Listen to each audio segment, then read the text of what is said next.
name's John Wiest, and I'm planting the Groundswell Prison Network in Indianapolis, Indiana.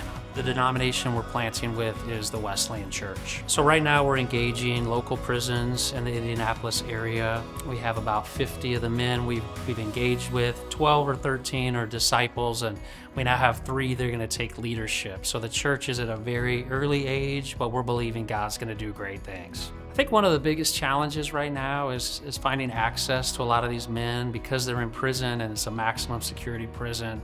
Finding the time to spend with them and disciple them, that's probably the biggest challenge right now.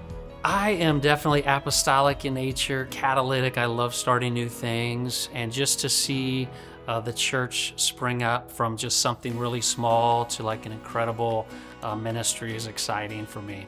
One of the ways we minister to a lot of inmates, we start with life skills classes to get to know who these guys are, kind of their stories, a little bit about them, and then lean in on those that are really hungry, those that are seeking the gospel, and start to disciple from there.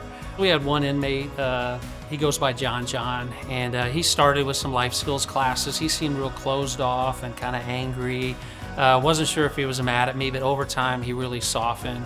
And I had a conversation with him actually just a few weeks ago where he said, hey man, I'm ready to surrender fully to everything you're talking about. I want to surrender to Jesus. So we got a baptism scheduled here in the next couple months. I'm really excited.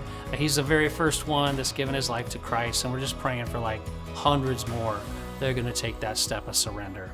Unfortunately, it's an area where there's not a lot of church engagement right now, at least the local prisons we're a part of.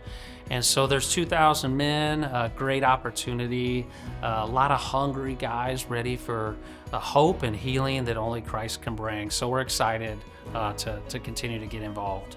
One of the things that CCM has really helped us with is the area of coaching. Really appreciate the leadership they provide in that area, and then just the broader network of pastors and planters that they bring to the table.